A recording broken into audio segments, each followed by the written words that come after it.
mchungaji wetu. Simama tu kwa heshima zake Bwana. Pia Yesu makofi unaposimama. Chapeni kigelegele zake. Haleluya.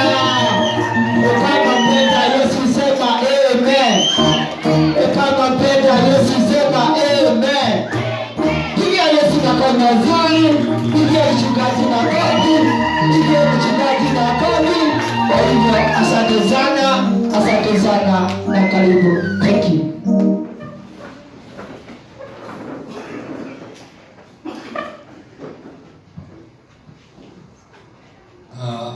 Bwana asifiwe. Najua tuko na wakati mzuri, masaa nayaona ni mazuri, na wewe na kuona kwako uko sawa, na uko sawa kwa sababu umesaidiwa na Mwokozi Yesu. Nami niko sawa kwa sababu nimesaidiwa tu kama wewe. Hakuna mtu ambaye ako na uhai wake, hakuna mtu ako na hewa yake. Kila mtu hewa ni ya Mungu. Kuelewa neno ni Mungu anakusaidia, unaelewa neno. Ni Mungu ananisaidia nielewe neno. Ni Mungu amenikomboa mahali nilikuwa nimefinyiliwa. Lakini wa sasa ninaye furaha ya Bwana, na hiyo furaha nataka tusome mahali ili mimi na wewe tukajua ukweli wa mambo. Kuna mahali huwa mambo ni poa. Nataka kusoma Psalms 95. Nafikiri tumeisoma wakati mwingine, na kwa sababu ya kuisoma nataka tuwe tunaandamana na kuisoma, sababu najua hilo neno ukilielewa, hata wewe mwenyewe utakuwa huru, wewe mwenyewe utakuwa sawa. Ni kwa sababu ya neno la Mungu. Tuanze tu pale mwanzo. Nataka tuanze mahali ambayo nitakueleza.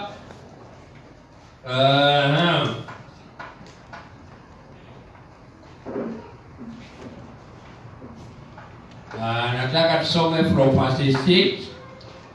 That is the book of Psalms 95 from verse 6. The Bible says, "Oh come, let's worship and bow down. Let's kneel before the Lord our Maker. For he is our God, and we are the people of his pasture and the sheep of his hand." Amen. Nataka tuende pole ili tukaweza kujua ukweli. Wakati mimi najua nimekuja katika nyumba ya Mungu, kwa hivyo ni Mungu huwa anatukaribisha katika nyumba yake. Na wakati nimekaribishwa nikiwa mgeni wa Mungu. Nimekaribishwa ili nije nisikize neno, kwa sababu mimi ni mmoja wa watu wake. Pigia Yesu makofi. Ukweli kuna watu wengine hawajui, wakati tunalo kusanyiko kama hili, ukweli tumealikwa. Wewe ni kualikwa, umealikwa, na mimi ni kualikwa. Na ukialikwa inategemea wewe kama utakuja au kama hutakuja. Lakini ujue ukialikwa na uje usikize neno la Bwana, ukweli lazima utakombolewa. Kuna sehemu yako ambayo ilikuwa imetekwa nyara na ule muovu, lakini wa leo utarudiki. Bwana asifiwe sana. Ukweli pengine nikisema hivyo pengine unakuafika kiasi, lakini wakati unasikia neno na unakubaliana na neno, ile sehemu yako ilikuwa imetawaliwa na yule muovu, unarudiki. Lakini kama hujui, wewe unakaa tu bila hujui. Ndio naona watu wengine hawasongi, wako tu, mtu wako pale, yeye hapo tu pale, sijui kama ni mchezaji, sijui. Haya, tuendelee. Inaendelea. Today, if you will hear his voice, harden not your heart, as at Meribah and as at Massa in the day of temptation in the wilderness. Amen. Mambo mengi pengine wewe hujaji hujasoma mambo mengi. Mtu huwa na roho ngumu, lakini hujui. Lakini wakati mwingine mwingi mimi huwa na roho ngumu. Roho ngumu ni ile ambaye haibadili. Yaani roho ngumu ni ati hakuna kitu kinaingia katika hiyo roho. Ukiangalia wakati wa zamani, kuna watu wale walikuwa wanaambiwa fanya hii. Wao wenyewe hawakutenda vile walikuwa wanaamuliwa wafanye. Wao wenyewe walifanya roho zao kuwa ngumu. Na roho ngumu, hebu angalia roho ngumu kama jiwe. Ati hakuna hata msumari kija ya kupasua hiyo jiwe. Unaona inagonga, msumari inagonga, inatoa moshi. Kwa hivyo na wewe mtu wa Mungu, lazima nao ujiangalie. Usije hata wakati moja umealikwa kama mimi vile nimealikwa. Na wewe umealikwa ili tujue ni mahali gani. Ni mahali gani hatuandamani na Mungu. Ni mambo gani tuko naye ambaye Mungu akiangalia akiwa mbinguni anaona mtu akiwa na mambo kama haya hatuwezi kuandamana. Mtu akiwa anatenda mambo kama haya hatuandamani. Yes.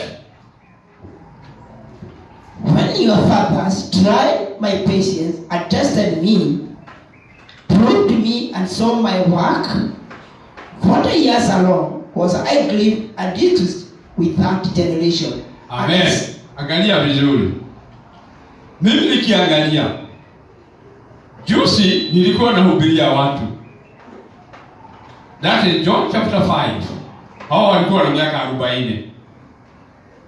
Na John chapter 5, hebu soma vizuri. Uone kweli watu wa Mungu wako tofauti. Mimi nikiwa mmoja naweza kuwa na roho ngumu na naweza kuishi mahali moja na sibanduki mahali niko. John chapter 5 verse 2.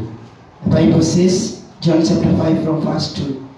Now there is in Jerusalem a pool near the sheep gate. This pool is a Hebrew, is called Bethsaida, having 5 porches.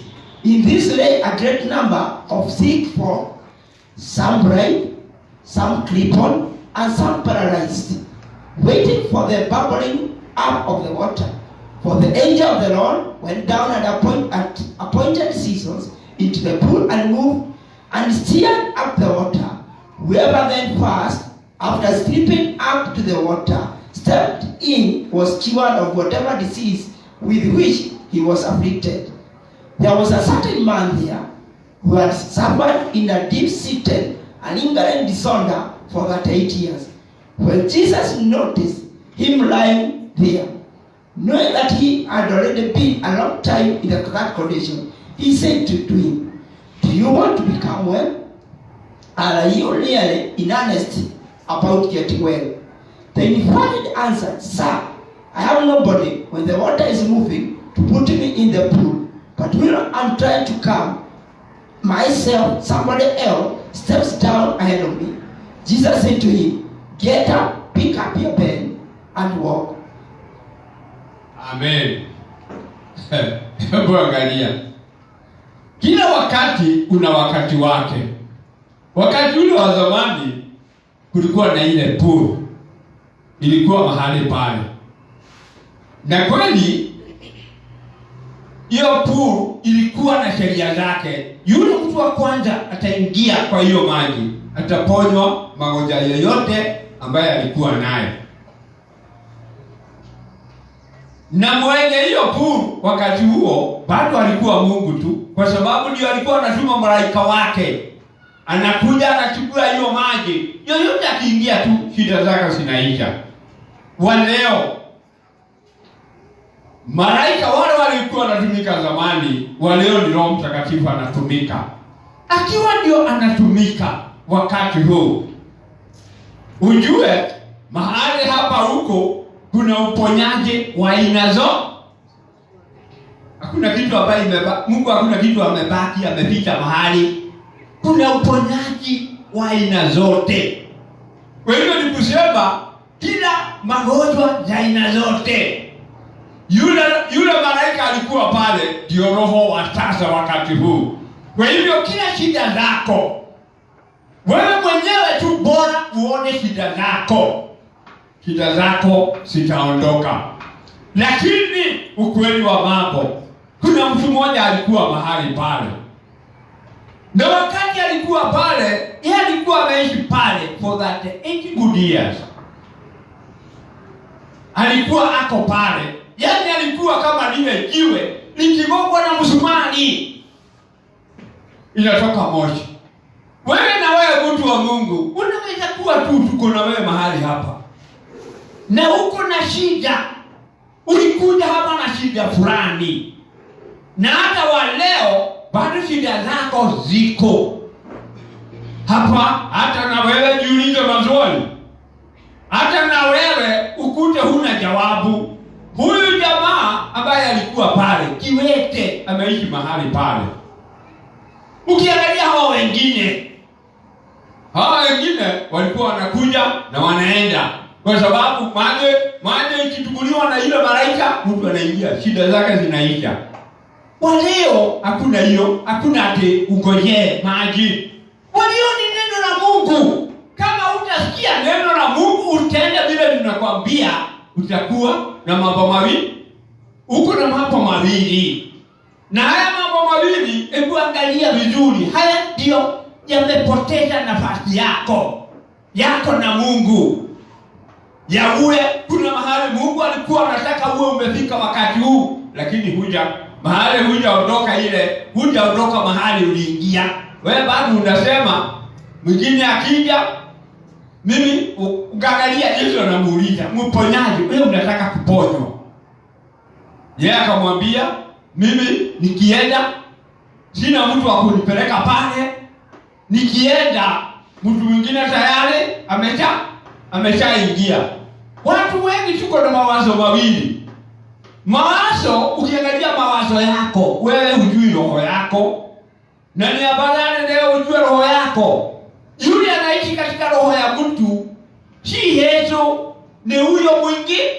Na huyo mwingine muangalia vizuri, kazi yake ni kupambana na Yesu. Anapambana na Yesu kwa siri. Anapambana na Yesu kwa sababu kwa kila neno, angalia neno la Mungu likisema tupendane, naye nani huleta uadui? Bwana asifiwe sana. Neno linasema tupendane. Hebu angalia ndani yako, si upendo uko mahali pale.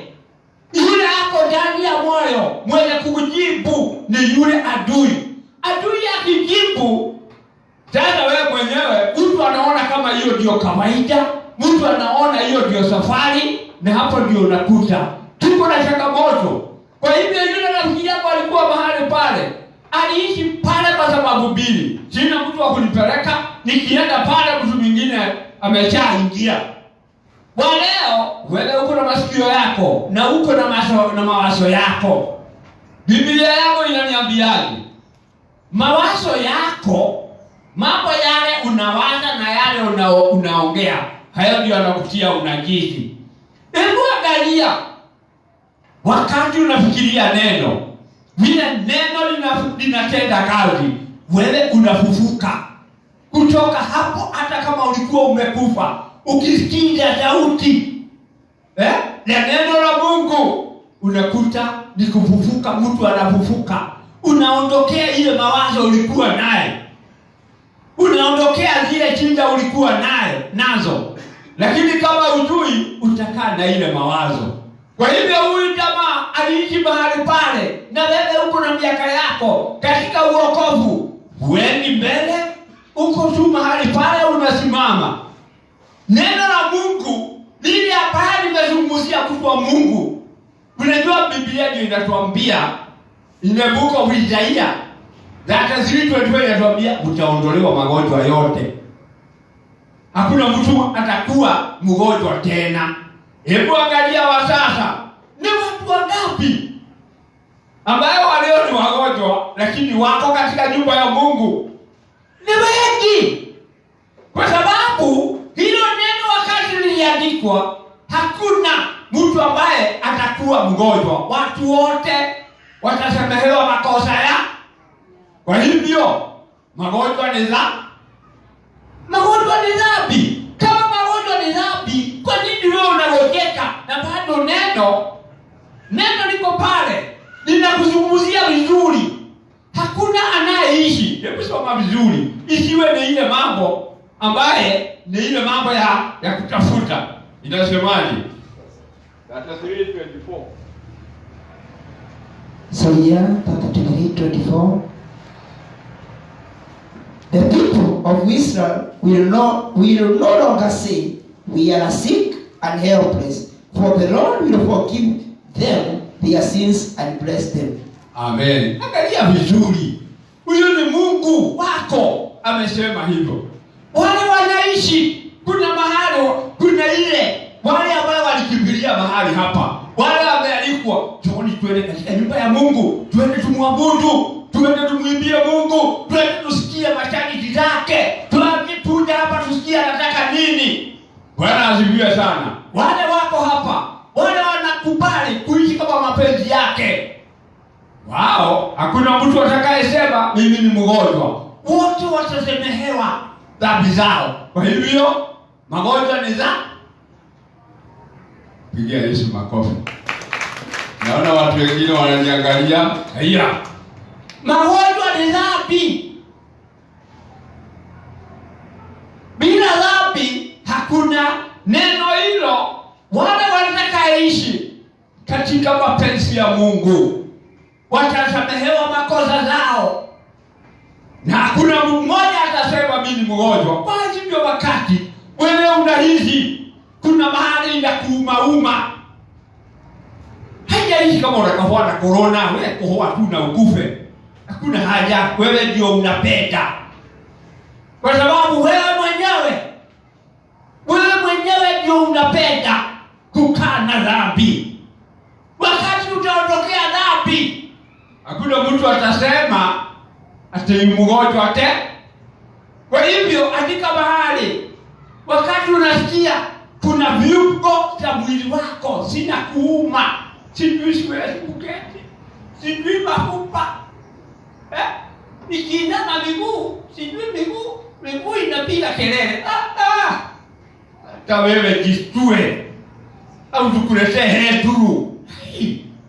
Unajua hakuna haja uishi katika nyumba ya Mungu na shida zako. Wale wanaishi, hebu rudia tena kwa sababu jirudia wewe mwenyewe.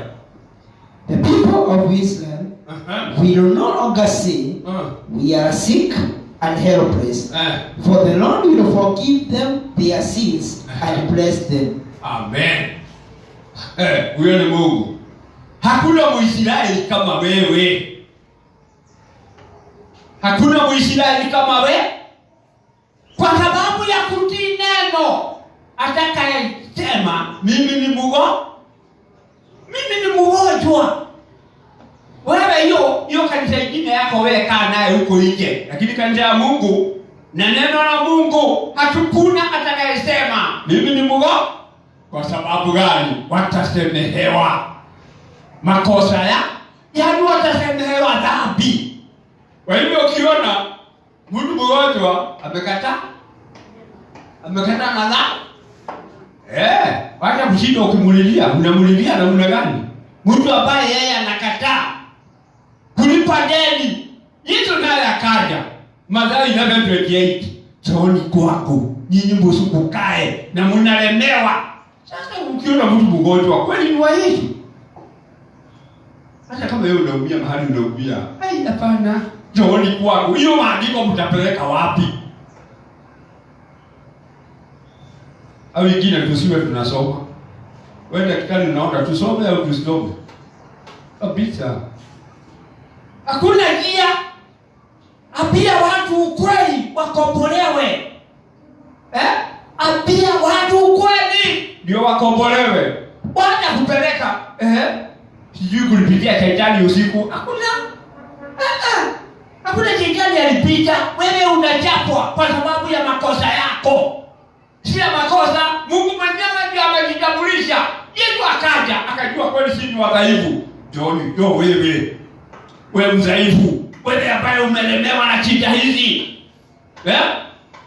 Wewe ambaye umelemewa, wewe unalemewa na hii magonjwa, unalemewa na hii na hii. Kuja nikusaidie, kuja nikuponye. Tunasoma Luke 4:40. Watu wote ambao walikuja kwa Yesu waliponywa magonjwa zao zote. Kwa hiyo ukija, haijalishi ukiwa wewe ndio unabatiza ugonjwa wako. Unabatiza ugonjwa wako, sijui unasema sijui ile kansa, haita kansa. Kansa wewe unajua ni kwa nini umechapa na hiyo. Kansa kuna sababu ndio Mungu akuchape. Kama ni azima, kuna sababu uchapwe. Mimi sikuchapi. Ukiangalia mimi sina kiboko. Kama ni diabetes, unajua, hata wewe unajua ni kwa nini unachapwa. Lakini bado msamaha wa dhambi, Yesu anakugoja mahali pale. Njoo kwangu, njoo kwa Yesu, si kwangu. Njoo kwa huyo Yesu. Ndiye akuondolee zile shida. Njoo wewe ambaye umelemewa. Wewe usumbukae kimawazo. Ukiangalia mtu akigojeka, usumbuka kimawazo. Sababu katika ulimwengu huu tunajua ukigojeka ndio utakufa. Ukigojeka katika ulimwengu huu, wewe unajua tu ukigojeka ndio utakufa. Na Yesu akakuachia nafasi. Ndio wewe ukigojeka jua Yesu yuko hapa. Kuja kwake, kuja kwa hiyo Yesu, mueleze shida zako. Ili na wewe utoke katika hiyo utoke katika hiyo shida ambayo uko nazo. Lakini kama utakuja, bado neno la Mungu linasimama. Neno la Mungu lazima litimike. Bila Mungu amelituma lifanye. Bwana asifiwe sana. Na hiyo ni jambo tumesoma sana. Sababu bila kama wewe hujui, wewe ujue sana. Nataka kusema namna gani? Huyu wakati tulikuja kwake Yesu, tulikuwa wadhaifu, tulikuwa hatujui. Naye yule ndugu yangu, yeye alikuwa na vitababu zake. Nawe usikae hapa ukiwa na vitababu zako. Wewe timiza neno la Mungu bila ninavyosema. Ukija litimiza, neno la Mungu litakutendea vile nimesema. Lakini kama hutatimiza, wewe utakuwa kila wakati unapiga kelele, wewe ni mgonjwa. Wewe uko na hii shida. Kwa hiyo Yesu ndio alishubuka. Mambo yote alikulipia gharama. Wewe imagine saa hii unaishi jela ya magonjwa. Na Yesu tayari amekulipia. Angalia amekulipia. Na wewe unataka kukaa katika shida za magonjwa. Unakataa kutoka katika shida hata kiulimwengu. Ni nini hakukulipia? Yesu alikulipia gharama ya magonjwa. Akakulipia gharama ya ufuka.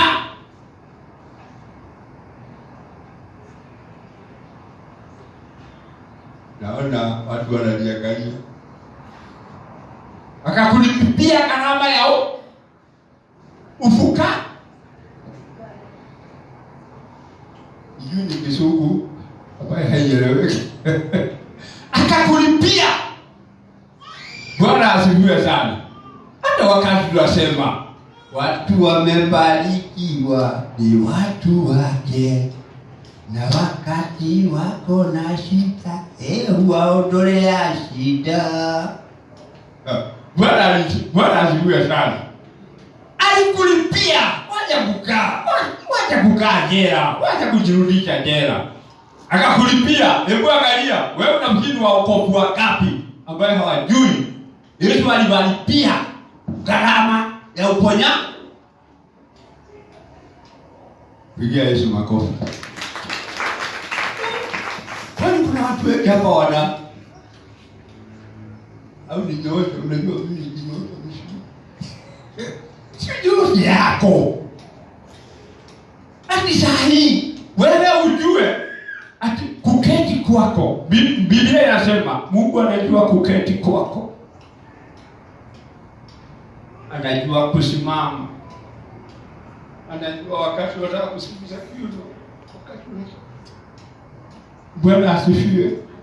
Miaka yako saa hii imekusuia mambo mengi.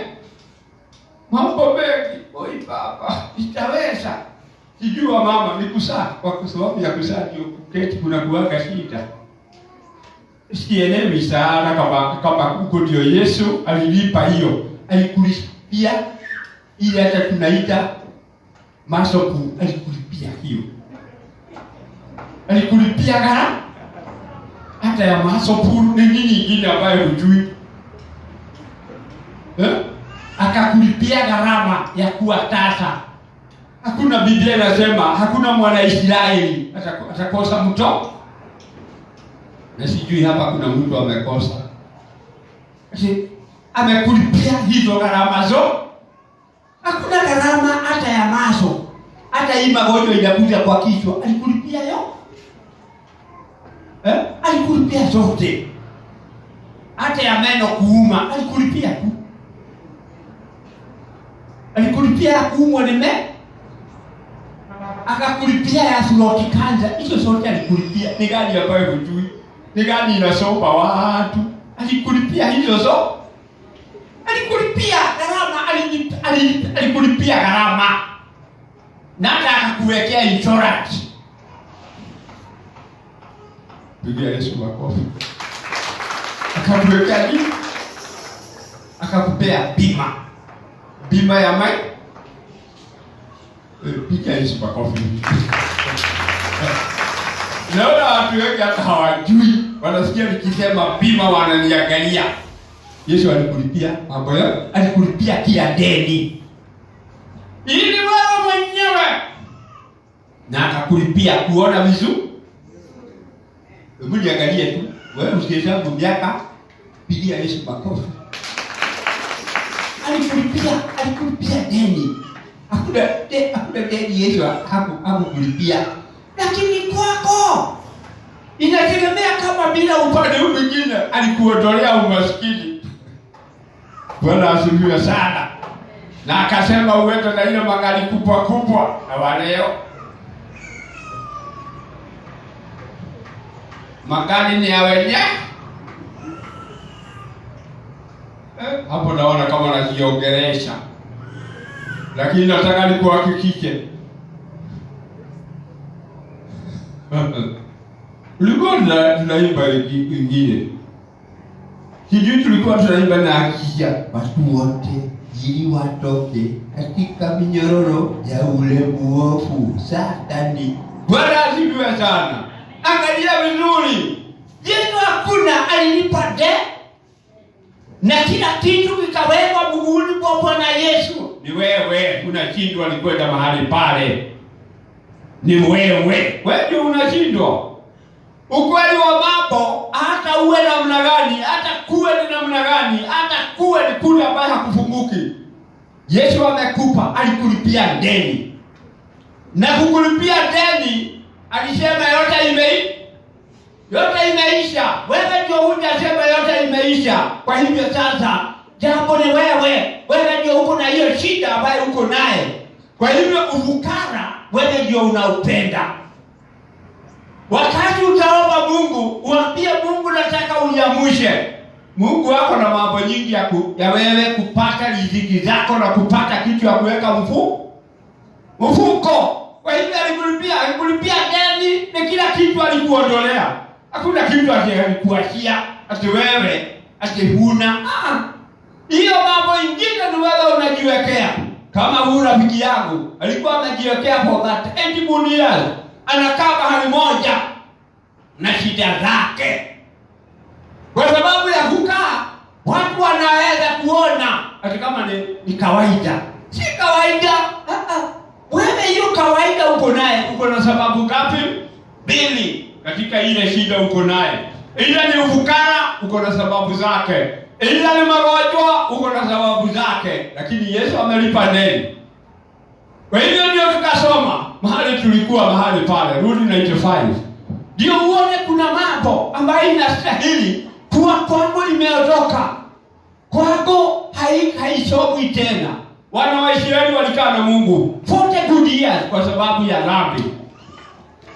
For there your fathers doubted me, though they had seen so many of my miracles before. Angalia. ndio ujue wale wana wa Israeli hawakuwa na uhakika na huyo Mungu. Hebu angalia, tuko na wewe hapa, tunakupea neno. Ni kama hujui, ni kama yule mtoto anaenda shule. Nafikiri ukiangalia kuna mambo nyingi katika safari, na uiangalia isije ikakupata. Mimi ni mzazi na watoto wako mimi napelekea mwalimu. Kuna kitu mimi mwalimu hatujaongea na mtoto, hiyo mwalimu ati ni mbaya. Mimi hakuna siku nitaenda shule nikafundisha ati yule mwalimu ni mbaya. Hakuna. Mimi akija niambia mwalimu ni mbaya, ni nyaka moja kale, hiyo ni kuweka chipi. Mwalimu ni mbaya. Wewe unaona mimi nitakuwa pale, nitakuwa mwalimu? Mimi akule shule, mimi sitakuwa hivyo. Kwa hivyo ule mtoto hata niambia, na wewe ndivyo mwalimu ni mbaya. Huyo hata sisikii siendi mara mbili, ipoka nyura. Kwa sababu ananiambia mwalimu ni mbaya. Nifanye nini? Wewe unataka nifanye nini? Wazazi wengi, na ndio ukiangalia wazazi wengi hapa hata kichwa hawana. Unabadilisha mtoto shule hii, unambadilisha ile, akikwambia hii ni mbaya, unakubali. Hiyo mwalimu ni mbaya. Na hiyo shule haina masomo, na wale wengine wako na PhD walitoka kwa hiyo shule. Alafu tena kesho anakwambia hiyo shule, mami hiyo shule ni mbaya. Na unamwambia nimeangalia nimeona. Na mtoto wako ndio kichwa maji, lakini wewe unakubaliana na mtoto tu. Angalia nao wana wa Israeli. Walikaa wao wenyewe. Wazazi wenyewe hawakuwa na haja na Mungu. Waliona ile mambo ya Mungu si sawa. Hebu angalia wakati unamsaidia mtoto wako. Na hili neno unaona kama ni kweli au si kweli? Hata leo namwambia si kweli. Nakwambia utakuwa na kizazi. Utakuwa na kizazi. Ile ambaye hutaeleza, hata wewe hutaeleza. Ni kama saa hii wewe unamwacha mtoto nyumbani. Ndio, wakimu itakuisha wewe. Unamwacha mtoto, mimi sitaki hiyo kanisa, utaniambia kama unataka ya mbinguni wewe. Wewe mtaki. Mimi sitaki kwenda hiyo kanisa. Yaani kama mtoto tu. Na wewe mzazi unakubaliana na mtoto. Mimi mamisi kwenda kanisa, hiyo kanisa hasikii kitu. Hasikii kitu. Unataka asikie nini? Mimi hiyo kanisa hasikii kitu. Wewe mwenyewe ndio umejiletea hii ndani. Unaenda kuzungumza mambo ya kanisa mbele ya watoto. Unataka wafanye nini? Hiyo kanisa imenichosha. Na leo naambia, hata nami nasikia imenichosha. Wewe, hebu rudia tena. Uone. Watu huona kama mambo haikuanza. Wewe si wa mtoto wako. Wewe si wa kwanza kuzaa watoto. Watoto wamezaliwa. For there, your fathers doubted me, though they had seen so many of my miracles before. My patience was severely tried by their complaints. For 40 years, I watched them in discreet. The Lord God said, they were a nation whose thought and heart were far away from me. Amen. Bwana asifiwe sana. Mimi sasa ni mhubiri. Nikiwa mhubiri, ukweli lazima. Mimi sitazungumza neno la kushusha Mungu. Sitazungumza neno la kuonyesha Mungu si Mungu. Hiyo sitazungumza kwangu. Mimi kwangu kitu cha kwanza, neno ni hii. Na neno inakaa hivi. Na hivyo ndio tutafanya.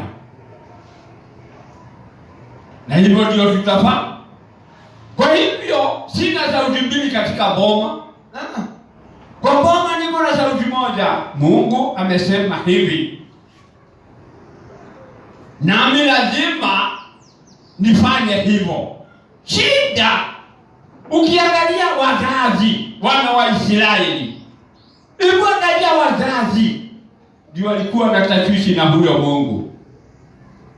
Hapa na kuomba wewe mzazi, omba Mungu akusaidie. Ili neno la Mungu kwako lisionekane kama ni shida lililete kwako. Omba Mungu vizuri.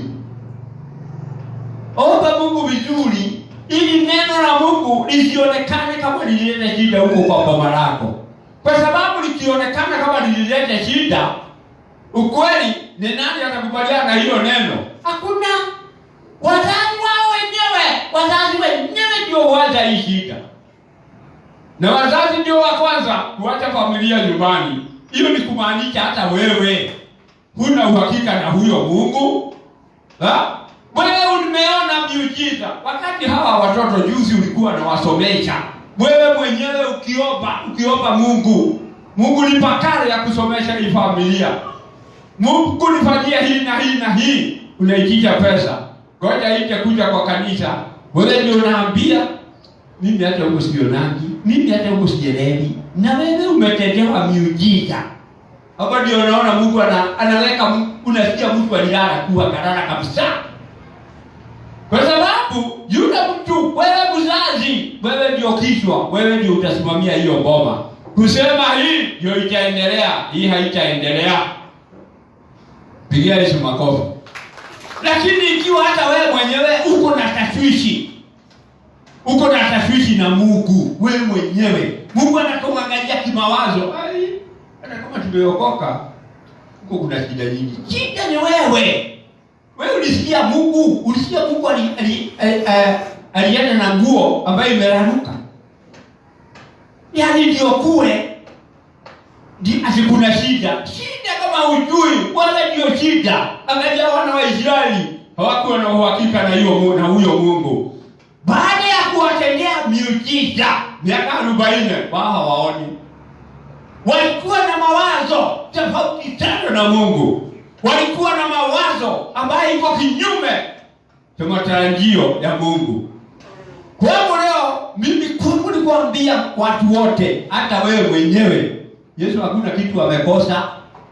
Wewe ile kitu umekosa kwa sababu Yesu uko na mawazo kama ya baba zetu wana wa Israeli. Hawakuwa na mawazo moja ati Mungu anaweza. Ukiangalia pote dunia watu wanazunguka tu mahali moja kwa sababu ya dhambi. Wao wenyewe hawakuwa wakiweza makosa yao, walikuwa wanaona makosa ya Mungu. Unaona sasa ati ni Mungu. Mungu ni nini? Yesu amekulipia gharama. Hakuna gharama ambayo hajalipa. Akija kulipia gharama ya kila kitu, amekulipia gharama ya dhambi, hiyo ni tumeondokea magonjwa. Akakulipia gharama ya ufukara. Wewe hakuna mtu wa Mungu ati awe hana.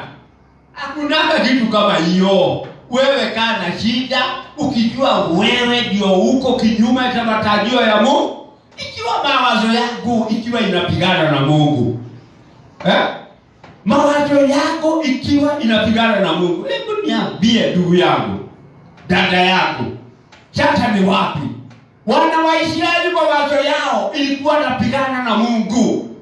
Wewe ulitutoa, walikuwa na complain, wewe ulitutoa kule tuje tuangamie. Nani alikwambia utaangamia? Hakuna mahali Mungu hakutoa kule uje uangamie. Mungu alikutoa mahali kule. Hebu angalia vizuri. Siku hizi kuna mambo nyingi.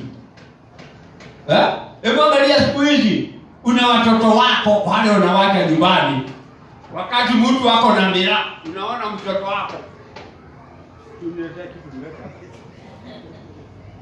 Hiyo ndio wale ulikuwa unataka. Wewe waache nyumbani ndio akule hiyo. Na wewe ndio umefanya hiyo kibarua yote kwa sababu ya kuchuja neno. Naambia neno si mzuri. Sijui unaanza kuzungumzia mambo nyingi ya kikanisa. Mtoto mwenyewe anaanza kuona kumbe hata huko kumbe hata huko si kusuri. Kumbe hata huko angalia na ni wewe tu. Dakika mwisho mtoto ni wako huyo. Anakaa hivi. Unamuona huko kuna food. Hiyo ndio chakula. Wewe niambie. Dada yako ndugu yangu. Wewe hivyo ndio ulikuwa unataka. Na wewe ndio umelete mambo haya yote. kwa sababu hata wewe mwenyewe huna uhakika na Mungu. Hata wewe bado unapigana kama wazee wetu wa zamani wanapigana na Mungu. 40 good years. Naye Mungu ukiangalia aiwa, hakuna yule alikuwa over 20. Huyo hakuna.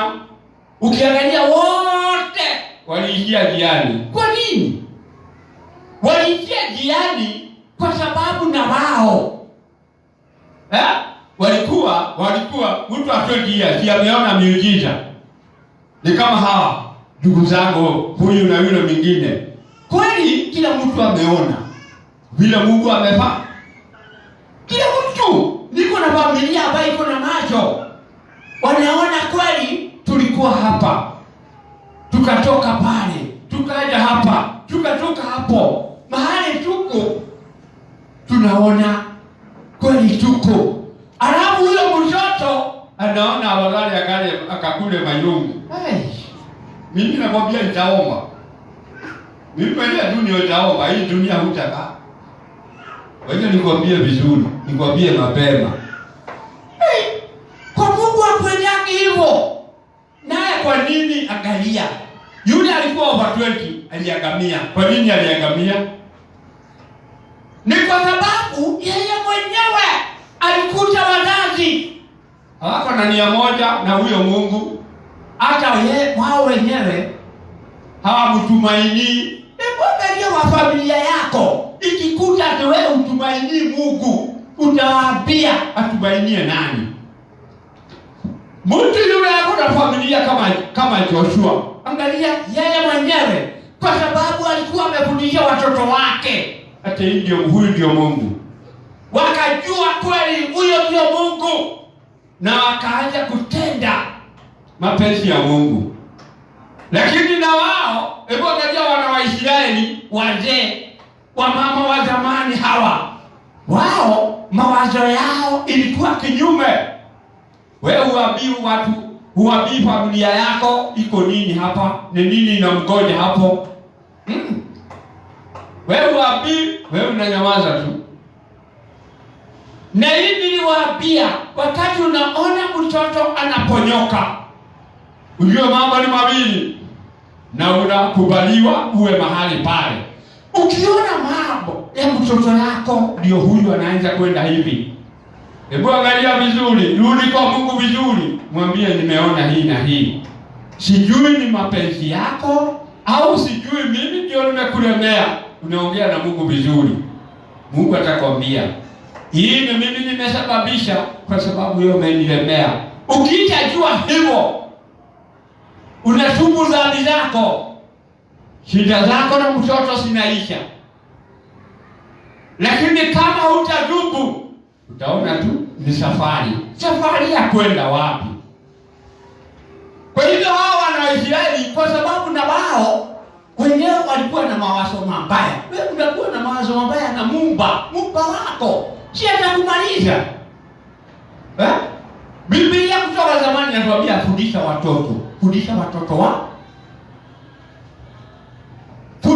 watoto wako yale mambo ya Mungu. Na hata Biblia inasema hata wakizeeka hawatawacha hiyo kwani hata wewe usisomee maandiko, hawataacha hiyo Mungu, hawataachana na hiyo njia. Lakini wale waangalia, sijui utasema huko upande gani. Ikiwa mawazo yako Mungu anaona iko mbali, anaona kweli niko. Mimi niliwaambia ni jukumu langu mimi mwenyewe, na nikawaambia uwe na mdomo wako ujiope mazuri. Bwana asifiwe sana. Mimi nimepewa nafasi kwa sababu nimelipwa. Mimi ndio ninataka kuishi ile njia ninaishi. Mimi mwenyewe ndio nimejitengenezea hiyo njia. Lakini wakati nitaambia Yesu ulinikomboa. Ukweli Yesu atakuomboa kabisa. Yesu anataka tu ukumbuke neno. Ukikumbuka neno lake, alisemaje? Ametukomboa. Yote yameisha. Ikiwa yote yameisha, kweli wewe unaelewa ni gani iliisha? Zile shida nilikuwa nazo. Kuna wimbo moja nilikuwa nikiimba wakati moja. Hiyo ni lugha nyingine nitaimba tu kwa ile lugha. Uliniita nije nikutumikie. Na Ibilisi akaja. Akaniachisha hiyo kazi. Baada ya kuachisha hiyo kazi, wewe uniita nikutumikie, na Ibilisi akaja akaniachisha hiyo kazi. Kuniachisha, sikutoka hapo. Mtu ambaye ana kazi, ndugu yangu, ana kazi. Hata wewe mwenyewe katika Kenya ya leo hutaki kuwa bila kazi. Ukiwa bila kazi, ukweli ile shida ndio utajua kweli ulimwengu uko na shida. Lakini ukiwa na kibarua hakuna shida. Labda wewe ni wale watu ambao hajielewi. Lakini hivyo ndio uliitwa. Wewe kwa hivyo ndio ulikuwa na jina sua. Uondoke mahali umenaswa. Ndio uondoke haya mambo ambayo ulimwengu. Ukiangalia ulimwengu, ile kitu iko ulimwengu ni magonjwa yamezidi. Lakini si kwa Wanaisraeli, katika mahali Wanaisraeli hakuna. Na hiyo hata nikiongea, siongea niweke Bible molikado. Hapana. Hiyo kwa Wanaisraeli wako huru. Kwa sababu waliondolewa ile shida. Na Yesu wao, wana wa Israeli akawakomboa. Upande mwingine umekombolewa. Wacha kukaa na shida zako ukidanganya watu walishida. Hakuna. Kwa hiyo hakuna. Usidanganywe na usikae unadanganywa na watu. Shida itoka wapi? Na uliondolewa. Lakini tuko na hawa wazazi ambao tunasoma. Hebu rudia na uendelee hapo chini. Rudia na uendelee. Uone vile wazazi walijitia kitanzi. Ni Psalms 95 verse 9. Psalms 95 verse 9. For your fathers doubted me, for they had seen so many of my miracles before. My patience was severely tried by the complaints. For 40 years I watched them in dispute. The Lord says, they were a nation whose thought and heart were far away from me. They refused to accept my laws. Therefore, in my mighty wrath, I saw that they would never enter the promised land, and the place of rest I planned for them. Angalia vile Mungu kulipangia. Yaani, angalia vizuri.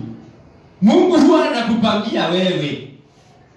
Lakini ukianza kwenda utenda mambo kinyume na mapenzi yake, ndio mtu upata unakuja kuna shida.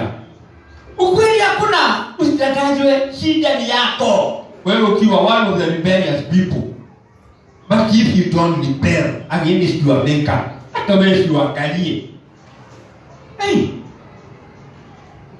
Huyo Mungu yeye ametupa nafasi. Mimi ananipa nafasi. Ndio niangalie. Ni mahali gani naenda kinyume? Ili nikaweza kujirudia nione, hii hapana. Na hii hapana, na ile nyingine hapana. Ndio tuweze. Ukiangalia ni kama mzazi, mtoto. Angalia mzazi na mtoto. Kila mzazi anataka kuona mtoto wake amebadilika. Hakuna mzazi anataka kuona mtoto abadiliki.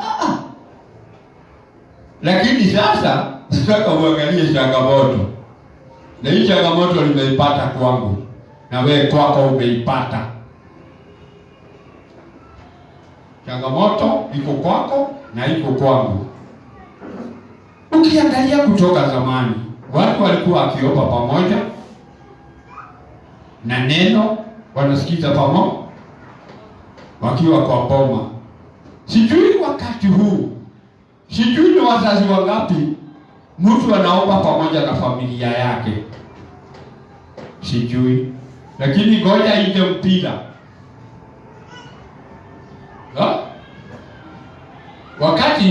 Wakati hakuna mpira, familia inaendaga kulala mapema. na siku hiyo hawatoshi. Hebu ambia familia jioni hiyo, unaona kila mtu anatoka.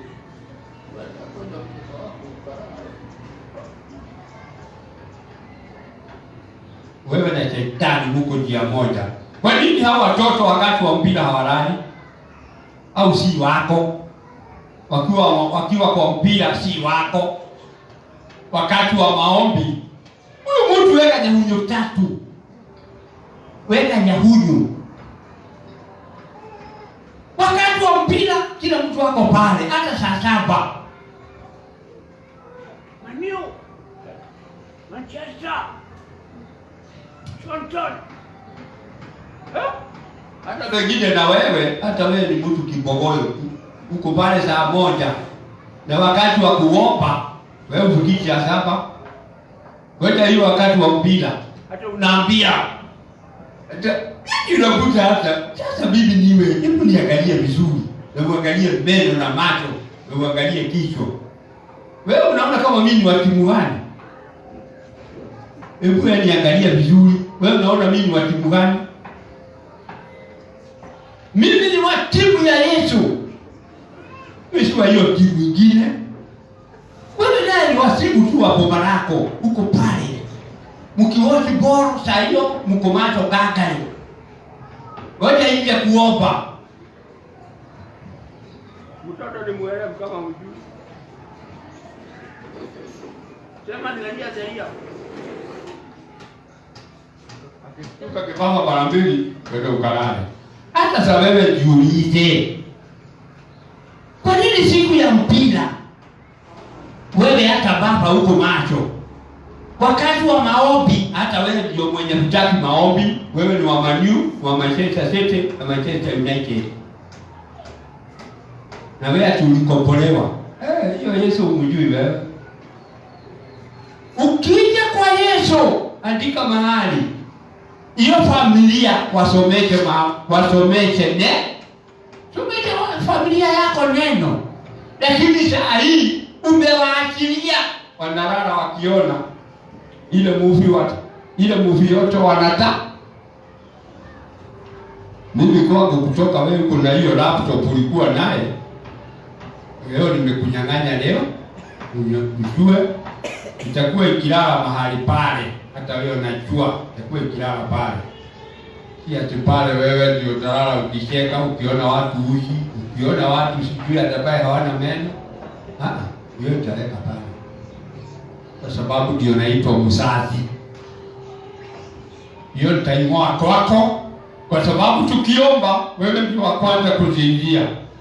Lakini wewe hujui, wewe unaona kama ni digital. Wewe kwani wa mama kuna mtoto alizaliwa digital. Na ni nani anasema hawa ni digital?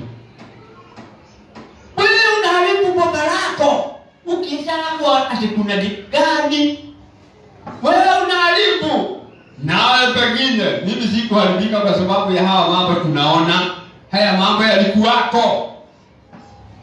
Na sababu yalikuwako, mimi mwenyewe nikajitenga na hiyo mambo.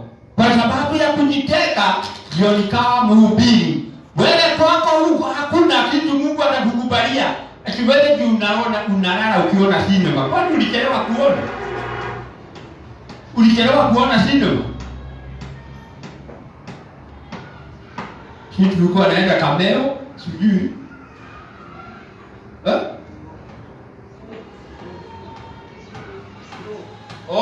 Ndugu yangu naye alikuwa anaenda group.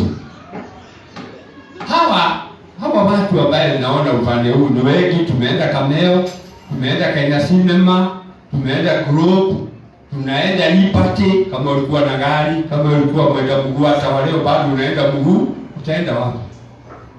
Huko ndio tulikuwa tunachelewa huko. Tukiona si nikaokolewa. Saa hii nina sinema ya pigia Yesu makofi. Lakini angalia hiyo familia inakuona kweli kuna mahali umekwama. Na hiyo familia inakwama wapi? Inakwama hapo. Hata wewe mwenyewe huna uhakika na Mungu. Familia nayo inajua na wewe huna uhakika na Mungu. Hebu niambie hiyo kisasi wewe unatengeneza kizazi aina gani? Bwana Asifiwe sana. Kwa hivyo wewe ndio unajitia kizazi kwa sababu ya yale mambo mnalala. Inafika ni boxing. Siku ya boxing wewe baba huwezi kulala. Siku ya mani wewe baba huwezi kulala. Uko pale. Lakini nawe hata Mungu naye amekuonyesha ufukara naye ndio hii na kusimamia. Kwa hiyo ukiona mtu ambaye hana kitu, kuna kitu kwa hiyo boma yake yeye anapenda. Yeye analala tu akiosha. Unaita watoto wako, hii tuoshe. Na hii kitu naonaga ni mzuri. Ni mzuri. Badala urudi kwa Yesu, umwambie hapa kwa magonjwa umenikomboa. Hapa kwa ufukara, Bwana Yesu nataka unikomboe. Unanyenyekea kabisa, ili ukombolewe, uwe na mawazo sawa. Yesu hutupatia idea. Fanya nini? Maisha iko na mambo nyingi ambayo watu wanafanya. Wewe hiyo kichwa chako ndio shida zako. Uko na kichwa lakini ni mlenge. Hata afadhali mlenge iko na mbegu. Bwana asifiwe sana. Afadhali mlenge iko na mbegu itamea.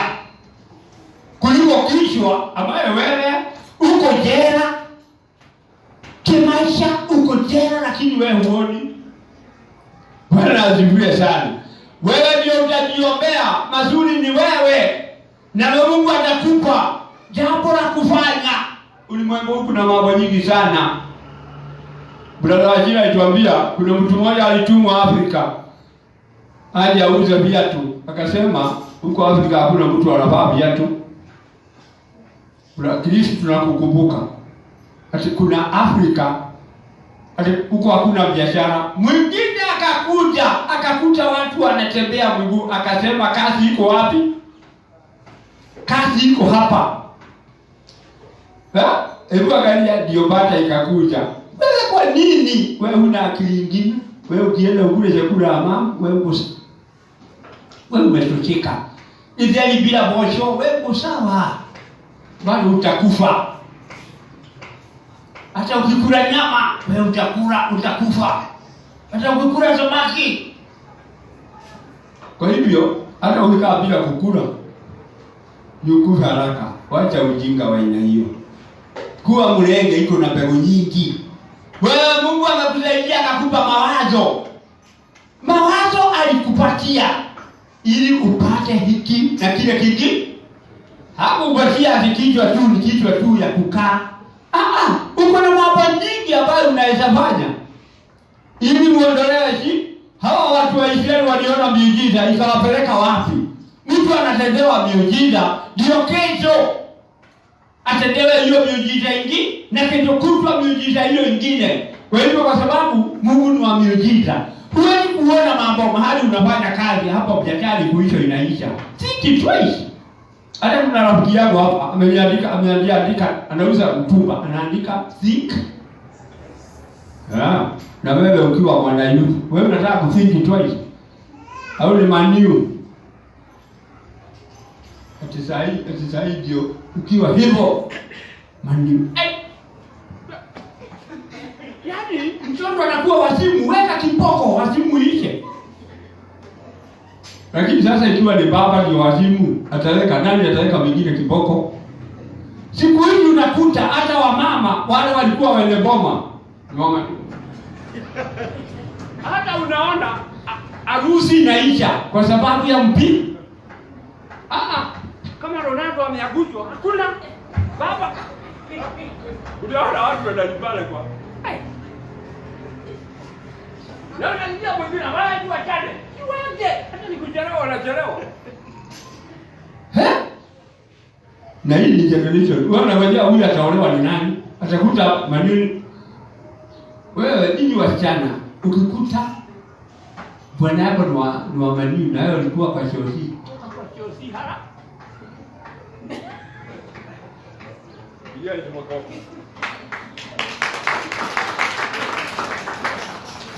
Aya. Mtakaa namna gani? Huyu anasema yes. Na huyu mwingine anasema afadhali tuachane. Aya, nikuchelewa siweje. unajua sijui kama hawa watu sijui kama mnasomesha Ruth kwa sababu ya Naomi alisemaje? Mungu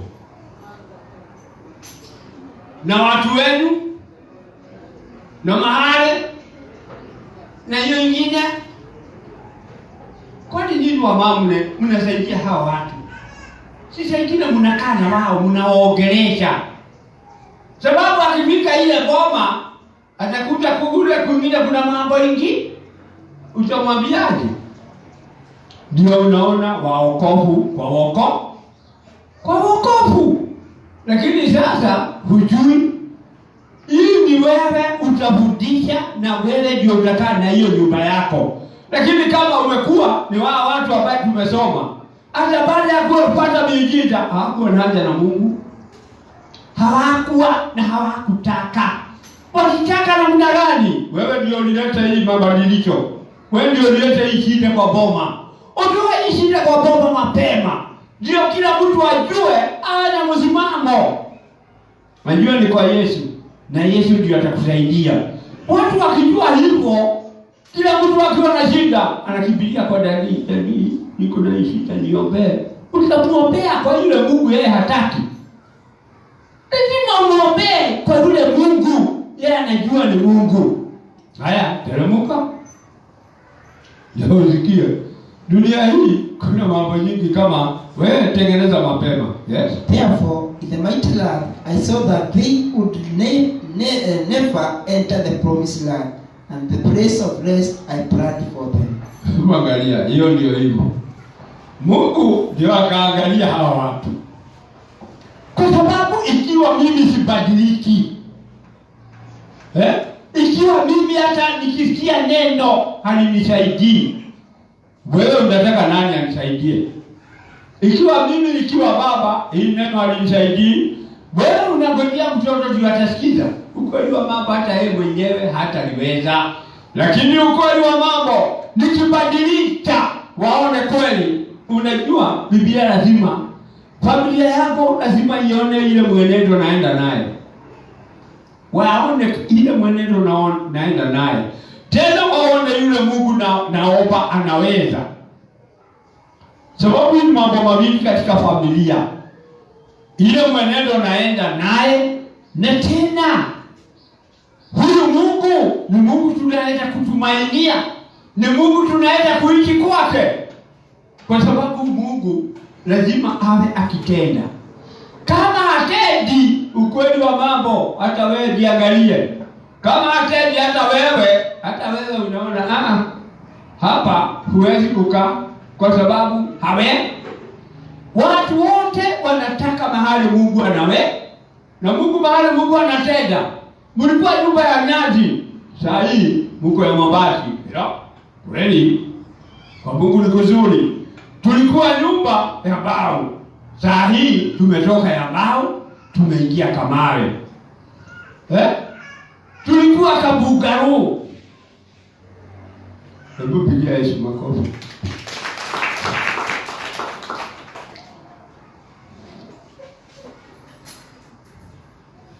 Sijui watu wengi hapa ni wakabugaro. Naona watu wengi wanataka kujionyesha meno. Unajua huwezi kuambia watu Mungu anainua na wewe bado uko pa. Tukiwa katika kabugaro tukaomba Mungu. Si mtu ndio anaomba, umepewa chance zote za kuomba Mungu. Unaomba Mungu na kushukuru kwa sababu umetupa kabugaro. Lakini wakati huu mimi nakuomba unipe commissioner. Au commissioner ni MP.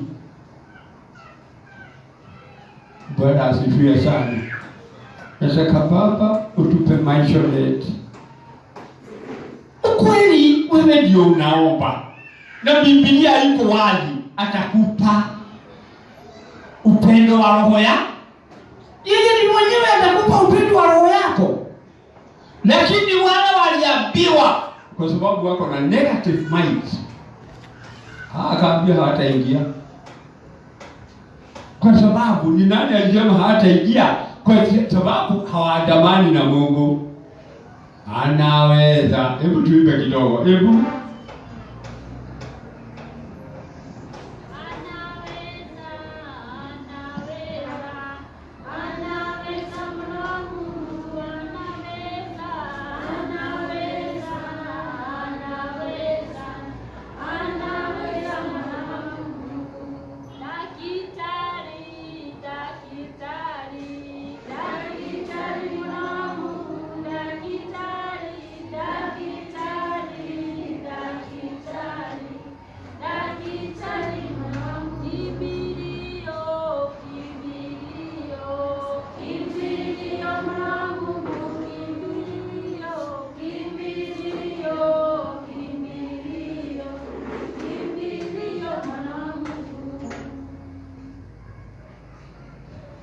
Yesu amefika mwisho. Nafikiri nilikuwa nataka kuonyesha uone mahali dada amefikisha, Yesu anafika. Hapo ndio nikamwachia hiyo nafasi. Yesu anafika tu. Ukimuuliza daktari hiyo ni sawa. Kimbilio. Hakuna mambo ingine. Wewe unaona Yesu anaweza fanya. Hiyo ndio ile changamoto katika kule kutafuta Mungu. Kama unatafuta Mungu, huyo ambaye anakutimizia mahitaji ya roho yako, ipagalia anakutimizia. Yeye mwenyewe anakutimizia mahitaji ya moyo wako. Kwa hivyo hapa unakuta Bwana asifiwe sana. Haya, nataka kuruka John 5:14. Nimalizie na hiyo maandiko. Kumbe ndio hii mambo. Ndio unakuta shida inalala hapa na pale. Na inalala. Biblia inasema hivi, John 5:14.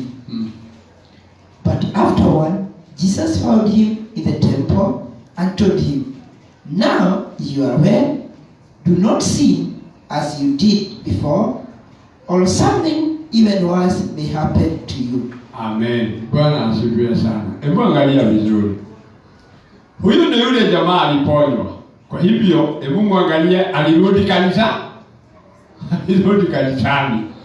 Baada ya kurudi kanisani, Yesu akaongea kumhusu. Wewe na wewe tuko naye hapa. Kuna miujiza ulitendewa ndio uje kanisani. Si ati ulikuja kwa sababu kuna miujiza Yesu alikutendea. Hiyo miujiza Yesu alikutendea. Yesu naye akwambia, si umeona umeponywa? Usifanye nini? Usirudi kutenda mambo mabaya. Mambo mabaya asikurudie wewe. Hebu angalia, mtu akaja ametendewa miujiza. Yeye ndio hujua kukaruka. Huwa na furaha. Hata wewe unajua wakati ulikuja kwa Yesu. Wewe ndio ulikuwa mwimbaji, hata ulikuwa naongoza. Ulikuwa naongoza nyimbo. Siku hizi hata kuchukua. Bwana. Hebu angalia, ni wewe. Wewe ndio ulikuwa unaongoza katika kila wimbo. Ngoja kiende kiumani. Wakati kiliumana, hata kukuza microphone. Nani atatuongoza? Ulikuliwa na ujui. Ile furaha ulikuwa nayo. Tulikuwa naimba hivi. Furaha ile ya kwanza. Furaha aliyonipa Yesu, mimi sibadiliki. Upendo ule wa kwanza, upendo aliyenipa Yesu, mimi si amani ile ya kwanza, amani aliyenipa Yesu, mimi sibadiliki.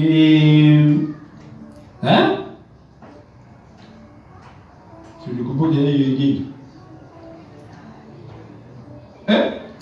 Furaha aliyenipa Yesu, mimi sibadiliki.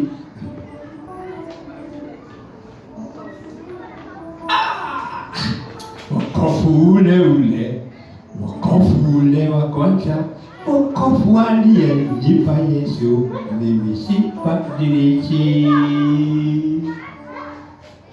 Unakuta ule ni yule mtu, lakini angalia wa sasa mpaka upepereswe tu na kusii, si tuongoze kwa hivyo moja tu, hata kama ni stanza moja tu tuongoze. Wewe uliisha na ukasahaulika. Mimi sikukumaliza, uliisha na ukasahaulika. Mimi sikukumaliza, wewe mwenyewe ndio ulinimaliza, kwa sababu wewe ndio ulikuwa na furaha, kwa sababu wakati ulikuja, kwa sababu ya ile miujiza, furaha yako ilikuwa nyingi. Lakini wa sasa hata kuja kanisa unapepereswa. Unaweza kufika saa 5. Unapepereswa tu. Unaweza kufika dada yako saa 5. Si ujaribu tu. Jaribu tu. Mungu akikuwezesha, jaribu tu kama unaweza fika saa 5. Ukifika saa 5 ni karibu tunakuchijia kabusi.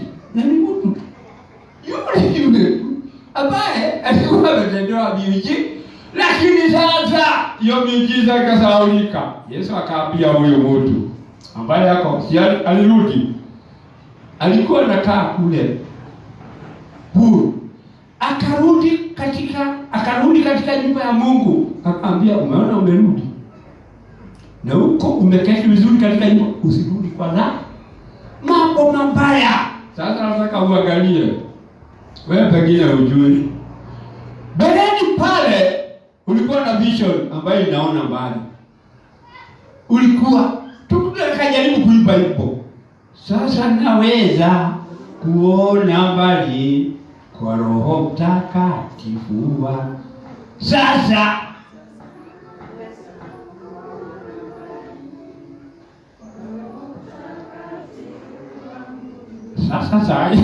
uangalia, sijui ndio ikarudi.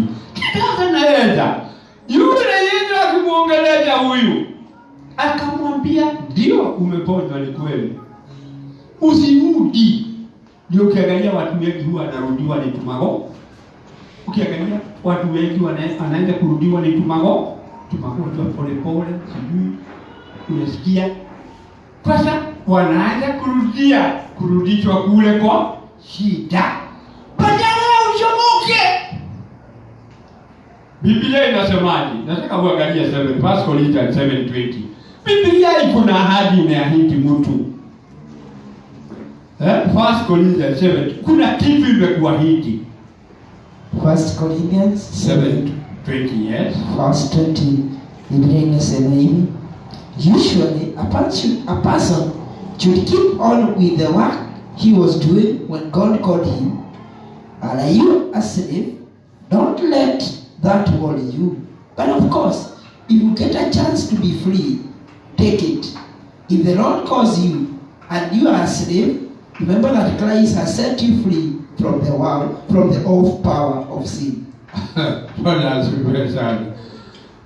Hapa unawashiwa, kila mtu amewashiwa kamonya. Hebu angalia, umewashiwa. Hiyo kamonya ambayo umewachiwa, hiyo ni yako wewe. Wewe uitumie. Aidha hapa mambo ni mawili. Uliitwa ukiwa mtumwa. Biblia inamwambia usitaki kutoka. Na ndio wengi tuko pale. Na tumetosheka bahari tuko. Uliitwa ukakubaliana na hivyo. Lakini Biblia ikapeana option. Hii sasa, hii ni option. Na option aidha uichukue au uikatae. Unajua wewe ni wewe. Sijui wewe ni wewe, utajua kama utachukua hiyo option au utaiwacha. Huyu ndugu yako kwa dhambi unarudi upande mwingine. Yaani unakuta shida zinakuandama. Kwa sababu baada ya dhambi ni shida huandama mtu. Unaandama ni shida tu. Na unakaa kama huna option. Kwa Yesu hiyo option iko hapa. Iko hapo. Wewe inategemea, wewe unashika hiyo mlenge kama iko na mbegu. Kama iko na mbegu ukweli. Kama iko na mbegu utatumia hizo mbegu. Kama ni mlenge tupu, hakuna vitu unatumia. Wewe umetosheka mahali huko sawa. Lakini Biblia imewacha option. Hii ya kanisa, hii ya church imekuachia option. Wewe option yako. Ila wewe unataka kukaaje? Bila wewe unataka ukitosheleka kwa kabugaru, kwa nyumba ya nasi, kwa nyumba ya bao, toshika tu. Ukitosheleka ile kwa nyumba iko hivi. Sio unajua hiyo. Kanaitwaje? Ile kanipa kaina ile mai. Ile haipo hii. Ile haiwezi kubao kama hii. Anaitwaje? Kwa Kizungu mwalimu. Anaitwa house without roof.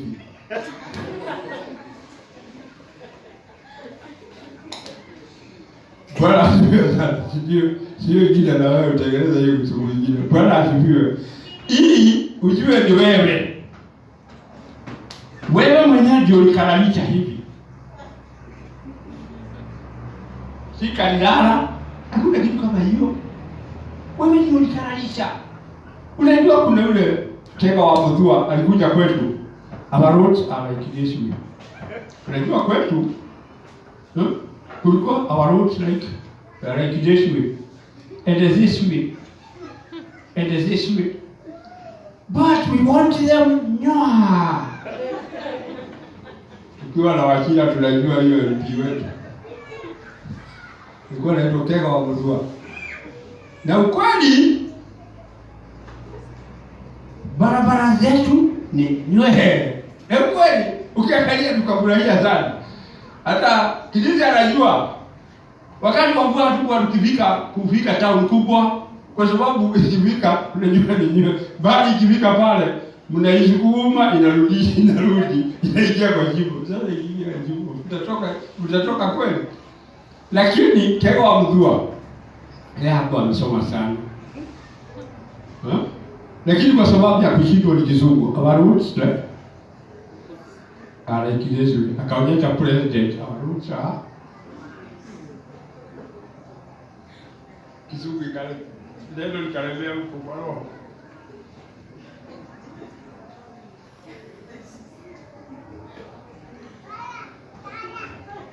Mpaka president akajua huyu mtu hapo Kizungu imemlemea, akapitisha hilo barabara. Tukaekewa rabi. Si upige hizo makofi. Bwana awabariki, awatendee mema. Thank you so much. Sasa tupigie mchungaji makofi mazuri. Tupigie Yesu makofi kwa sababu ya wakati huo walionena tumesikia. Kwa hivyo taomba itanotishie neno hapo na Mungu azidi kutubariki. Mungu Baba, Mungu wa rehema, tuaje tena mbele zako tukisema ni asante Bwana. Kweli wewe Bwana ulikuwa umetuandalia neno ambalo tumeweza kulisikia, na Bwana ni neno la msaada wa kila roho ya mmoja wetu. Limeturudisha mbali mahali kila mmoja wetu alipopata kupata wokovu Bwana. Kweli ni safari ya kila mmoja alipoanza wokovu wake, kwa wakati ule tu alianza. Kuna yale tu mambo Bwana kila mmoja aliweza kuyajua na kufahamu, lakini Bwana tukiwa safarini mambo changamoto zikaingia, shida zikaingia, na tukasahau na mwanzo mahali tulianza Bwana. Tunasema ni asante kwa sababu ya neno la siku ya leo. Kweli limetusaidia tukaangazia ubali tumetoka na ubali tuko siku ya leo. Tusaidie Bwana tunapoendelea na hilo neno. Tusaidie hata tunapoenda manyumbani kwetu, kila mmoja wetu akaweza kupata nafasi ya kujirudia na kurudia roho yake mwenyewe, na kujua kwamba hakuna neno ambalo lilibadilika. Mimi ama sisi binafsi ndio ambao tulibadilika Bwana. Tusaidie na uturehemu kwa ajili wewe ni mwema. Bwana, tumefika tamati wa neno la siku ya leo. Tunakushukuru na tunasema ni asante. Bwana, tunapoenda kukutolea matoleo yetu ya siku ya leo, Tubarikie kwa kila mmoja wetu kila atakayotoa, kwa wale watatoa fungu la 10, wale pia watakuwa na fedha na shukrani, kwa wale watakuwa na sadaka. Zote Bwana tubariki kwa pamoja, mtendee mema. Tunasema ni asante pia, tukishukuru mchungaji wetu kwa sababu ya hilo neno ametuletea. Mbariki na mtendee mema, na umuinue na umpanulie mipaka Bwana. Bwana tunasema ni asante, na tunasema wastahili. Pokea sifa, pokea shukrani. Ni katika jina lako na Bwana Yesu Kristo na Roho wako Mtakatifu tuomba na kuamini. Amen.